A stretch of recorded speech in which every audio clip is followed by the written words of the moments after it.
Vsako vozilo ima informativno tablico z navedenim ustreznim tlakom pnevmatik za različne obremenitve vozila. Navedena je tudi največja dovoljena teža tovora. Ste si jo že kdaj ogledali? V nadaljevanju boste videli, kako pomembna je prekomerna obtežitev vozila za varno vožnjo. Na posnetku vidimo vozilo brez naloženega dodatnega tovora. Vozilo je dobro vodljivo. Za nadaljevanje testa smo v vozilo naložili tovor, ki ga 4-članska družina potrebuje za preživljanje dopusta. Del prtljage je nameščen tudi v strešnem kovčku.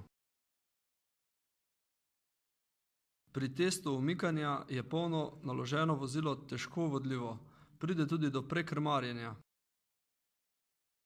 Pri stabilizaciji vozila pomaga tudi sistem ESP.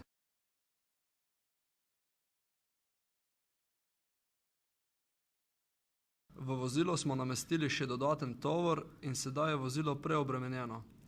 Težka prtljaga v strešnem kovčku ter dodatne posode z vodo v prtljažniku še otežujejo vožnjo. Pri preobremenjenem vozilu je vozilo skoraj neobvladljivo. ESP je preobremenjen in vozilo se ne more obdržati na svojem voznem pasu.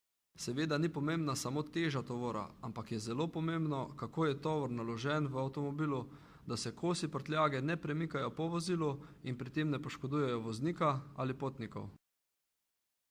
Kaj se zgodi, ko vozilo ni pravilno naloženo, lahko vidimo v sledečem testu.